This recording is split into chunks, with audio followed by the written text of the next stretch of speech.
আমার দেশে আমরা মুসলমান, আমরা যদি আমাদের দেশ অরক্ষিত বানায় ফেলি, আমাদের পার্বত্য চট্টগ্রাম, বান্দরবন, খাগড়াছড়ি, রাঙ্গামাটিতে প্রতিনিয়ত খ্রিস্ট ধর্ম প্রচার হইতেছে।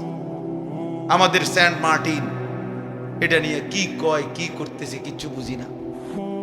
আমাদের মানবিক করিডোর বর্তমান অন্তর্বর্তী সরকার ডক্টর মোহাম্মদ ইউনূস যেটা দিতে চাচ্ছে রোহিঙ্গাদের আরাকানের সাথে, এর সুস্পষ্ট কোনো ব্যাখ্যা এখনো দিতে পারেন। এবং বাংলাদেশের অসংখ্য বুদ্ধিজীবী ভাবতেছে এটা আমার দেশের স্বাধীনতা, তার সার্বভৌমত্বের জন্য হুমকি। তাইলে বলেন, নারীরা প্রকাশ্যে কোরআন সুন্নাহ বিরোধী আইনের প্রস্তাব দিছে যে বেশ্যাপতিতাকে, যৌন কর্মীকে রাষ্ট্রীয়ভাবে শ্রমিক হিসাবে স্বীকৃতি দিতে হবে। ছেলে মেয়ে বিবাহ ধর্মীয় বন্ধন ছাড়া যে কোনোভাবে যদি একত্রে সম্পর্ক করতে চায়, রাষ্ট্র সমাজ তাকে কোনোভাবেই বাধাগ্রস্ত করতে পারবে না। মানে ছেলে পেলে আপনাদের মহল্লায়, দেশে, রাষ্ট্রে, যেখানে সেখানে কুত্তার মতো, বিলাইয়ের মতো যেখানে সেখানে শুয়ে লাগবে, কেউ বাধা দিতে পারে। তো কোথায় গিয়ে পৌঁছবে আমাদের সন্তান? আগামী প্রজন্ম কোথায় গিয়ে দাঁড়াইবে বলেন? কোথায় গিয়ে দাঁড়াবে? হুজুররা, ওলামায়ে কেরাম কি পরিমাণ চিৎকার করতেছে, কি পরিমাণ আহাজারি করতেছে। যে এই জন্য আমি শেষ কথা আমার আজকে আপনাদের কাছে, ছেলেরা বাবা আপনাদের কাছে, নওজোয়ান তোমাদের কাছে, সবার কাছে ভাইয়া আমার অনুরোধ, আল্লাহর দিকে ফেরো। ৭৭ বছর ফিলিস্তিন নির্যাতিত, ৭৭ বছর, ৭৮ বছর ধরে কাশ্মীরের মুসলমান রক্ত ঝরাচ্ছে। এই এখনো এই কাশ্মীরেই ঘটনা, জম্মু কাশ্মীরে এই ঘটনা, সন্ত্রাসী হামলা হয়েছে ওখানে পর্যটকদের উপরে। এই যে কক্সবাজার যেরকম ঘুরতে যায়, ওইখানে ঘুরতে গেলেন না, পর্যটকদের উপরে হামলা হয়েছে। এইটাকে কেন্দ্র করে পুরা ইন্ডিয়ার মুসলমানদের উপরে, কাশ্মীরের মুসলমানের উপরে জুলুম শুরু করে দিছে। বাড়ি ঘর জেলখানায় ভরতেছে। কি আশ্চর্য! এই জন্য আমি এই ছেলেদেরকে প্রতিদিন বলি, বাবা এমন যদি হয় একবার ভাইবা দেখো। সারা রাত উলঙ্গ ছবি দেখলা, এশার নামাজও পড়লা না, ফজরের নামাজও পড়লা না, এ মোবাইল নারী ছবি দেখতে দেখতে ঘুমায় গেলা, নিশ্চিত বীর্যপাত হয়। নারী দেখলে, ছবি দেখলে, অশ্লীল দৃশ্য দেখলে শরীর নাফাক হয়। তো এশার নামাজও পড়লা না, ফজরের নামাজও পড়লা না, আর এই নাপাক শরীর নিয়া যে শুয়া রইলা, হায় যদি এই ঘুমার না ভাঙে, এই রাত যদি ভোর না হয়, কোন এক অদৃশ্য বোমার আঘাতে যদি উড়ে যায় শরীর, তো তোমার মৃত্যু কি পরিমাণ নিকৃষ্ট মৃত্যু হইল। হ্যাঁ, ইসলাম তো শরীয়তের মাসআলা হইল স্বামী স্ত্রীর মেলামেশার পরেও ফরজ গোসল দেরি না করা, নাকি হালাল স্বামী স্ত্রীর মিলনের পরেও গোসল করতে কি না করা। এই যে জানোয়ার ঘন্টার পর ঘন্টা, দিন নাই রাত, কারণ যে নামাজ পড়ে না আর মোবাইলে নারী ছবি দেখে, তো 24 ঘন্টায় নাফা, তার তো কোনো কি নাই, পবিত্রতার কোনো প্রয়োজনই নাই। এতে কিনবো পবিত্রতা দিয়ে, এতে কিনবো।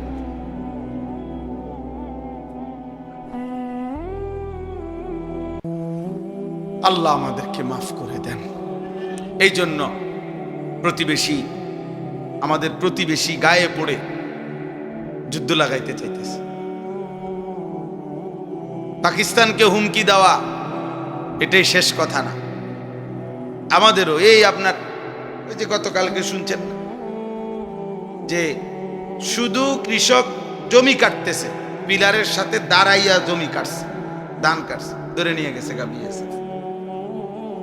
আলহামদুলিল্লাহ বাংলার দামাল সন্তানও তারারও দুইটা বান্ধিয়ে লাইছে। এইবার চান্দুরা, আমি পত্রিকার খবরটা দেখলাম, এত সুন্দর লাগছে যে ভারত বাংলাদেশ 2-2,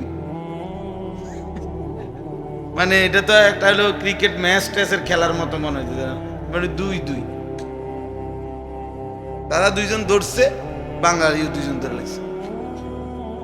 যাই হোক, এই জন্য বললাম আমরা কারো দ্বারা আমাদের নিরাপত্তা নাই।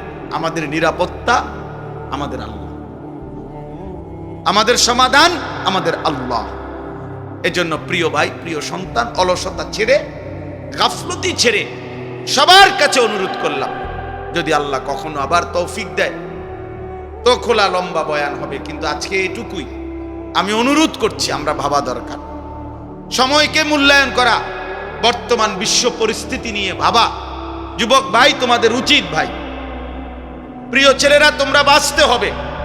আগামীর পৃথিবীতে তোমরা মুখোমুখি হবে, হয় ক্ষুধার মুখোমুখি হইবা, নয় দারিদ্রতার মুখোমুখি হইবা, নয় যুদ্ধের মুখোমুখি হইবা। এই যে আমাদের অন্তর্বর্তী সরকারের প্রধান উপদেষ্টায় গত 3-4 দিন আগে বলছে যে বিমান বাহিনীর মহড়া হইছে, এখানে সে একটা সুন্দর বক্তব্য দিছে যে বর্তমান যুদ্ধমুখর এই বিশ্ব পরিস্থিতিতে প্রস্তুতি না নেওয়া আত্মহত্যা।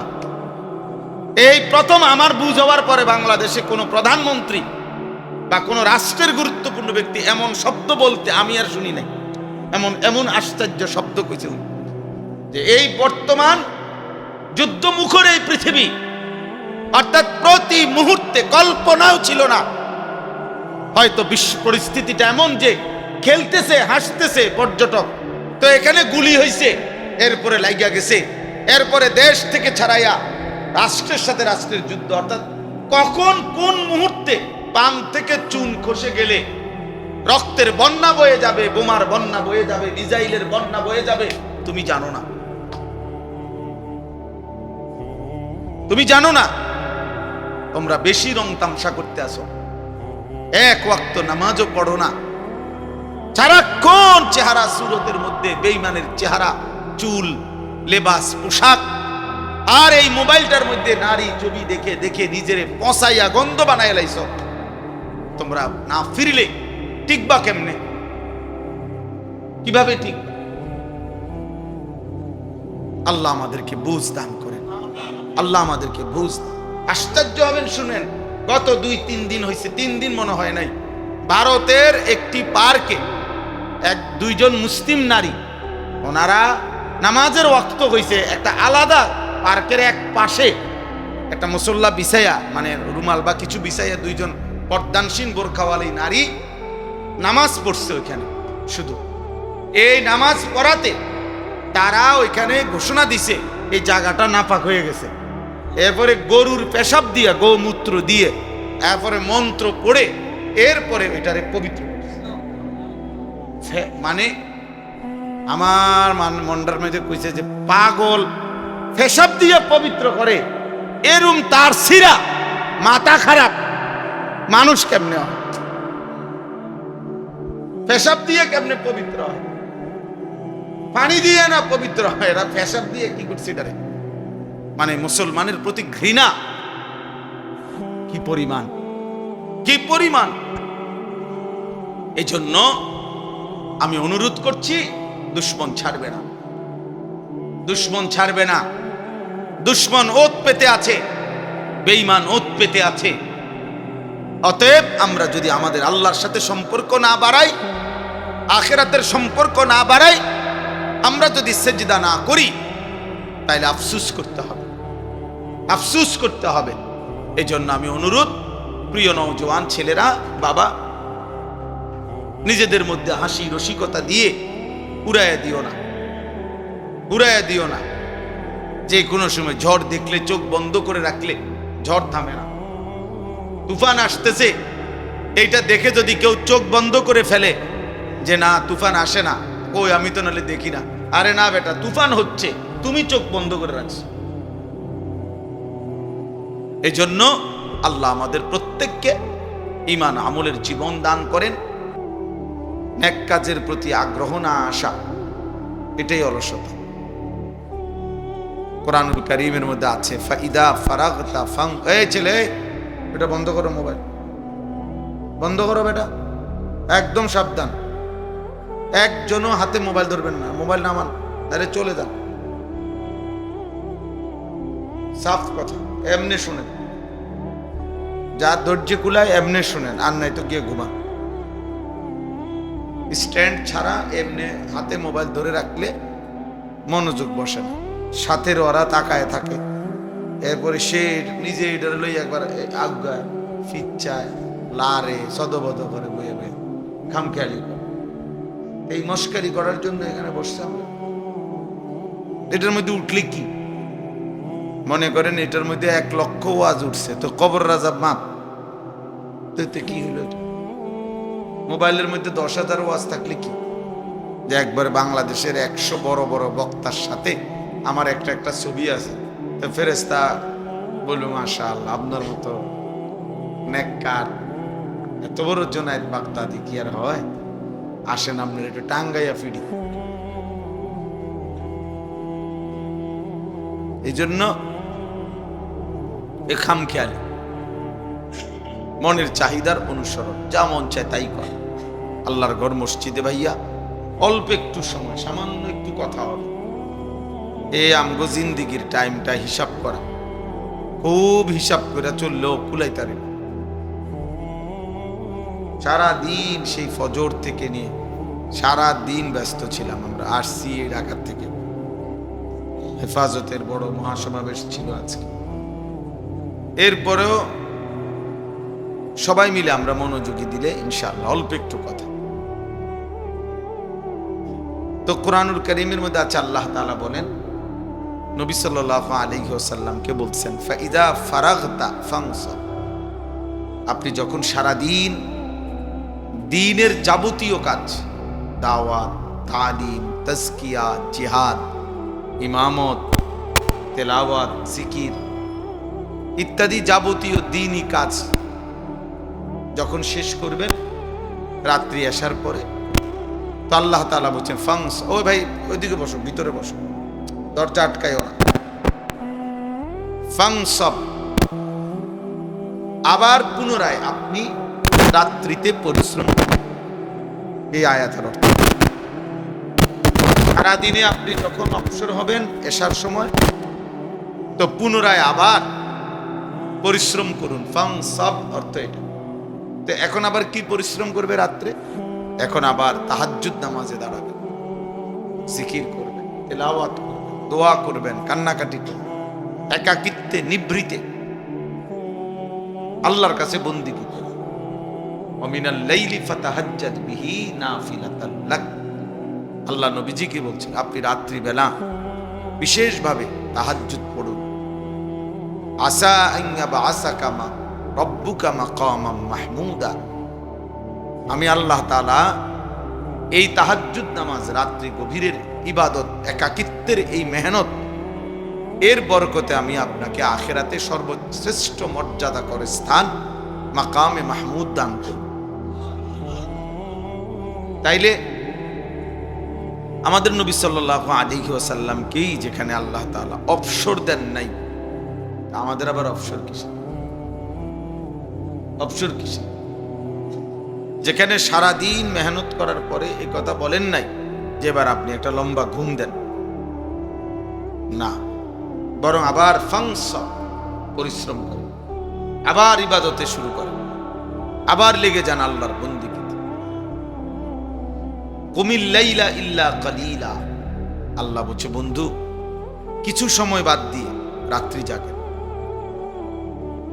হ্যাঁ, সারা রাত না, কিছু সময় বিশ্রামের জন্য রাখেন। নিসফাহু, হয়তো রাতের অর্ধেক, আবিন কুসমিনহু, অথবা অর্ধেকের চাইতেও কম, আউজিদ আলাইহি, অথবা অর্ধেকের চাইতে বেশি।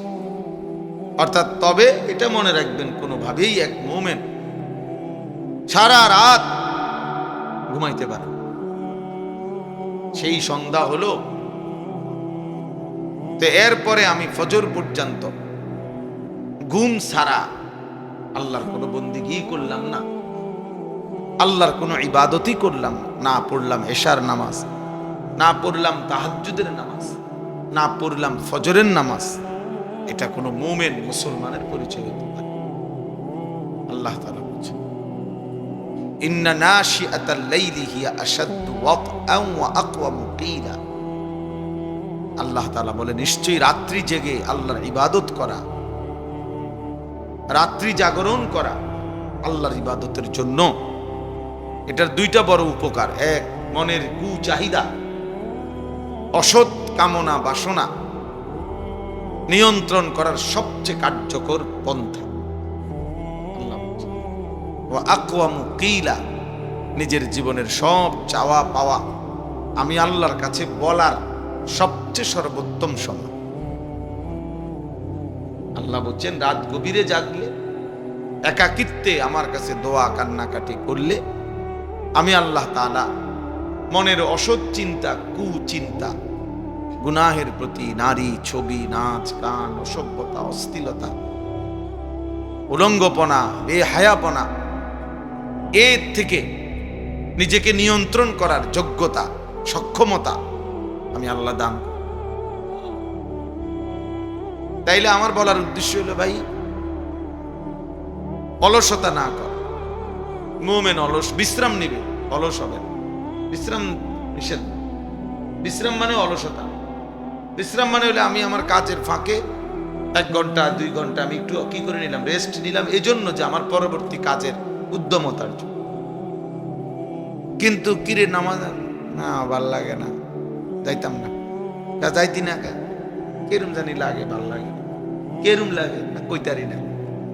অপদার্থ, তুই কইতারো না, এটা বুঝি একটা কথা হইলো, এটা বুঝি একটা জিন্দিগি হইল। এই জন্য কিছু ছেলে পেলে দেখবেন এমন অপদার্থ যে কোনো জীবনের আগা নাই, মাথা, কি করে, খায় কি, ঘুমায় কি, কোনানে পেশাব করে, কোনানে হাঁটে, চুলের দশা কি, জামার দশা কি, করেটা কি, হ্যাঁ, পাগলের কোনো পূব নাই, পশ্চিম নাই, কিচ্ছু জিন্দিগি কোনো লক্ষ্য উদ্দেশ্য না, গন্তব্য চেনে না, মনসিল চেনে না, জীবনের কোনো টার্গেট আছে, কোথায় গিয়ে থামবে, কোথায় গিয়ে থামবে জানেও না। হাজারো মা বাপ এই শিক্ষিত হওয়ার নামে, যারা জেনারেল শিক্ষিত, তারা মনে করে অনেক কিছু শিখে। সবচেয়ে বড় দুর্ভাগ্য যে তাদের অধিকাংশই তাদের মঞ্জিল চেনে না, গন্তব্য চেনে, সে কোথায় গিয়ে থামবে আসলে এইটাই জানে। এ মনে করছে বুড়া কালে বালা খাইব, এই জন্য আমি এত কষ্ট করে পড়ে বুড়া কালে, এর মাথাতে এটাই, বয়সকালে একটু আরাম করবে। কি এর আরাম? দুনিয়ার সমস্ত ডায়াবেটিস রোগী, ডায়াবেটিক হসপিটালে গেলে দেখা যায় সব বয়স্ক লোক লাইন ধরে বইয়া রয়েছে। তাহলে ব্যারামের জ্বালায়, রোগের কারণে আর কিচ্ছুই দুনিয়া ভোগ করতে পারে না। সব গুছাইছে, টাকা পয়সা সবই আছে, কিন্তু রোগ, অসুস্থতা, দুর্বলতা আর তাকে দুনিয়া ভোগ করতে দেয় না। ভারতীয় উপমহাদেশের একজন সম্রাট ছিলেন শের শাহ, আমরা কিতাবে ইতিহাসে পড়ছি। উনি বলছিলেন ওনার বয়স যখন 63 পার হয়েছে, তখন তিনি ভারতীয় উপমহাদেশে বড় বাদশাহ হয়েছে। কিন্তু এর জন্য উনাকে 45 বছরের চাইতে বেশি লাগাতার যুদ্ধ বিগ্রহ করতে হয়েছে। বহু যুদ্ধ বিগ্রহ করে এরপরে তিনি একদিন 63 বছর পরে, 60-63 বছর পরে ভারতীয় উপমহাদেশে বাদশাহ হয়েছে, বড় ক্ষমতাধর হয়েছে। তো একদিন তিনি বাদশাহীর মসনদে বসে আফসোস করে বলতেছিলেন যে হায়, আমার রাজত্বের সূর্য যখন চমকাইছে, আমার হায়াতের সূর্য তখন ডুবতে শুরু করছে। মানে আমার বাদশাহী তো আসছে ঠিক আছে, রাজত্ব তো আসছে ঠিক আছে, কিন্তু আমার জিন্দিগির সূর্য তো কি ডুবার টাইম হয়ে গেছে, ডুবার টাইম। আমি এতক্ষণ আলুর ভর্তা ডাল দিয়ে খাইয়া শেষ করে নিলাম, এখন হাত দুবার মুহূর্তে আমনে আমার লেগে এতটি তরকারি আনলে কি লাভ, খামু কেমন? আমার তো চাহিদা শেষ। কথার কথা এমন হয় না? এই জন্য ভাইয়া অলসতা না, নেক কাজে গরিমসি করা, এটাকেই অলসতা না। আল কাসাল, আরবি একটা বই আছে, আল হারবু আলাল কাসাল, অলসতার বিরুদ্ধে যুদ্ধ। নবী সাল্লাল্লাহু আলাইহি ওয়াসাল্লাম 5 ওয়াক্ত নামাজের পর আপনার এটা থেকে পানাহ চাই যে আল্লাহ আমি অলসতার থেকে মুক্ত চাই। যার মঞ্জিল জানা আছে সে অলস হয়। আমার আখিরাত অনেক লম্বা, আমার অনেক নেকি দরকার, আমার অনেক দরকার, আমার কবরের সফর বড় লম্বা সফর। এই যত মানুষ আলহামদুলিল্লাহ নেককার লোক, আমার শায়েখ আল্লামা মুফতি মুশতাকুল নবী কাসেম দিন রাত দেখি দৌড়ায়, মেহনত করে, এই চলার পথে অল্প স্বল্প বিশ্রাম করে, কিন্তু সারা দিন এভাবে মনে হয় আজকে মনে করেন 20 বছর ধরে দেখতেছি, কিন্তু কোন সময় এত মাহফিল, এত বয়ান, এত নসিহত, এত মসজিদের পেরেশানি না হইলেও 30টা মাদ্রাসা কমপক্ষে হুজুরে এক হাতে চালায়। একার যদি কম হয় তাইলে এই সারা দেশ জুড়ে এখন এই মুহূর্তে দক্ষিণ কোরিয়া আছে, হুজুর এখন দক্ষিণ কোরিয়া বয়ান করতে গেছে, 2 তারিখ গেছে, খবর পাঠাইছে যে আইসাই জাপান যাবে, হজে যাবে, হজের থেকে আইসা জাপান যাবে। তো আমি এই 20 বছরে কোনোদিন দেখি নাই যে আপনার কোন সময় বলছে মাওলানা আর ভাল লাগে না, আর কত ওয়াজ করব, আর কত কত জিরানো দরকার, এটা বলেই না কখন। কারণ আখিরাত যার চোখের সামনে, যে মঞ্জিল চিনে, গন্তব্য চিনে, তার হাতে সময় খুব কম। আর যার কোনো জীবনের লক্ষ্য উদ্দেশ্য নেই, আমাদের বহু ছেলে পেলে দেখবেন এই মোবাইল টিপতে টিপতে এক সময় শরীর লম্বা হয়ে যায়, মানে পাও টানা দিয়া লাগে, অর্থাৎ আর ভাল লাগে না, এবারে একেবারে না ফাইতে, মানে আর বেহুদা, মানে আর দেখতেও মন চায় না, মানে তার সাউন্ডেরও কিছু নাই, এরপরও এটারে আতলা মানে হে কি করবে, তার তো আর কোনো কাজ নাই, তার তো জীবনের কোনো মঞ্জিল না, মা তাকে কিছু শিখাইছে, না বাপ তাকে কিছু শিখাইছে, না তার শিক্ষা প্রতিষ্ঠান তাকে কোনো গন্তব্য চিনাইছে, তারে কিছু ভাতের স্বপ্ন দেখাইছে, তারে একটা চাকরির স্বপ্ন দেখাইছে, তারে দুনিয়াবি একটা স্ট্যাটাসের স্বপ্ন দেখাইছে। ঘুরে ফিরে তারে দুনিয়া বুঝাইছে, আখিরাত ভুলাই দিছে। ইয়ালামুনা যাহিরাম মিনাল হায়াতিদ দুনিয়া ওয়া হুম আনিল আখিরাতি হুম গাফিলুন। আল্লাহ তাআলা বলে, বান্দা শুধু কেবল বাহ্যিক এই দুনিয়ার জীবনের জ্ঞান, ইলম, জ্ঞান অর্জন করলে অথচ আখিরাত থেকে একদম গাফিল হয়ে গেল। এমন সুন্দর ছেলে, বাংলা কথা কি সুন্দর শুদ্ধ বলে, ইংরেজি কথাও বলে, ইংরেজি বাক্য বুঝে, ইংরেজি কি সুন্দর বই পড়ে, ইংলিশ পড়তেছে, সব বুঝতেছে, কিন্তু নাফরমান আল্লাহর কোরআন একটা লাইন শুদ্ধ পড়তে পারে না। হায় হায়, তারে এইভাবে কোরআন ভুলাই দিল কে? কে তারে বলে দিল যে মুসলমানের বাচ্চা তুই কোরআন পড়তে হবে না, তোকে মুসলমান হিসাবে পৃথিবীতে মাথা উঁচু করে দাঁড়াইতে ইংরেজি বলতে হবে।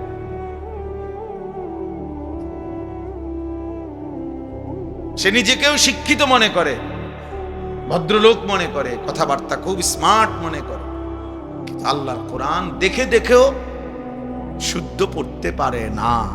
এইটা যে অশুদ্ধ হওয়া, অপরাধ, দোষ, ত্রুটি, এইটাও বোঝে না, এইটাও বোঝে। হাজার হাজার এই নিজেরে নিজে মনে করে ভদ্রলোক, আল্লাহর কোরআন বিহীন কেউ কসম আল্লাহর ভদ্রলোক হতে পারে না। শুধু শব্দ শুদ্ধ উচ্চারণ করলেই ভদ্রলোক হয় না, পৃথিবীর কোনো বইতে কথা নাই। আমি তাহলে চ্যালেঞ্জ করলাম, আমি দেখায়েন, আমরাও জেনারেল লাইনে পড়ি, আমি মাস্টার্স পাস করছি কুমিল্লা ভিক্টোরিয়া কলেজ থেকে। পৃথিবীর কোথাও এটা লিখে নাই শুধু শব্দ বাক্য কথা শুধু শুদ্ধ বলতে পারলে, কেমন আছেন, ভালো আছেন, নাস্তা খেয়েছেন, একটা চা খাবেন, হ্যাঁ, এভাবে কিছু শুদ্ধ দেখছো, কেমন ভালো ছেলে, কি শুদ্ধ কথা বলে, কিন্তু এবারটা মুইতা ফানি লইতারে না, পেশাব করে কেমনে টয়লেট পেপার ব্যবহার করে, পাক হয় কেমনে, অপদার্থ এটাই জানে না। হে কিসের ভদ্রলোক, এ তো অপবিত্র লোক। এই জন্য এটা বোঝা উচিত। এই ছেলেরা তোমরাও বুঝো বাবা, নিজের দিকে নিজেই তাকাইও, তোমার দিকে কেউ তাকাবে না, কেউ না, কেউ কারো জন্য থামে না।